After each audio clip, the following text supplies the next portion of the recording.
नमस्कार दोस्तों, ब्राह्मण किसमें नहीं है और किसका नहीं है। यदि आप गोत्र को मानते हैं तो ऐसा कोई गोत्र नहीं है जिसमें ब्राह्मण नहीं है। दूसरा, यदि आप अपने वर्ण को मानते हैं कि जी मैं ब्राह्मण वर्ण हूं, तो फिर ब्राह्मणों का भी ब्राह्मण होता है क्षत्रिय वर्ण, जिसमें क्षत्रिय में 36 खापें आती हैं और उन 36 को 36 से गुणा कर दो, उन सभी के ब्राह्मण हैं।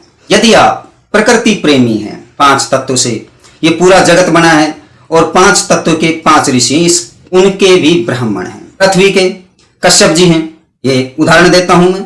और यदि आप कहते हैं कि जी हम पहाड़ी भूमि पर रहते हैं, तो पहाड़ी भूमि के पहाड़िया जी हैं। ऐसी कोई चीज नहीं है। यदि आप वृक्षों को मानते हैं तो वृक्षों में पीपल ब्राह्मण है, बड़ ब्राह्मण है, गूलर ब्राह्मण है। बाद में इनकी अलग अलग खापे निकाल दे कि ये मेरा है साहब, ये भी एक ब्राह्मणों की पहचान बताई गई है। ऐसा कोई धर्म नहीं है जिसमें ब्राह्मण ना हो, ऐसी कोई जाति नहीं है जिसका कोई ब्राह्मण ना हो। ये जिसे भूदेव कहा गया है और जो धर्म शास्त्र हैं उनमें लिखा हुआ है कि ईश्वर आधीन जगत सर्व है, मंत्र आधीन देवता, ते मंत्र ब्राह्मण आधीन, भो ब्राह्मणश्च देवता। जहां हर जाति के भगवान बनाए गए, जिस देवता को ही भगवान कहते हैं। और देवता का मतलब कि देने वाला, सुख भी वही देगा, दुख भी वही देगा, वही जन्म देने वाला है, वही पालनहार है और वही मुक्ति का दाता है। तो जब इतना कुछ बनाया गया तो उसके लिए भी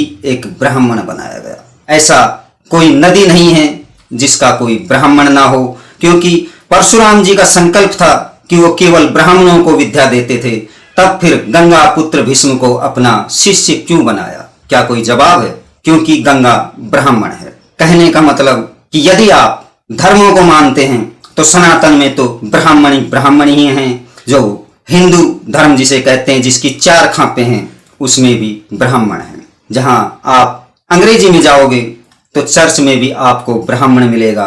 यदि आप मुस्लिम में जाओगे तब आपको मस्जिद में भी ब्राह्मण ही मिलेगा। यदि आप किसी गांव में जाओगे तो उस गांव की जो पहचान होगी, नाम होगा, वह किसी ब्राह्मण के द्वारा निकाला हुआ नाम ही होगा। क्योंकि ब्राह्मण नाम निकालता है, उसके बाद उसको डुबोना या उसे प्रज्वलित अर्थात चमकाना, ये उनके स्वयं के हाथ में होता है। क्योंकि ब्राह्मण ऐसी कोई जगह नहीं है, ऐसी कोई वस्तु नहीं है, ऐसी कोई दृश्य अदृश्य आत्मा नहीं है जो ब्राह्मण के नाम पर ना हो।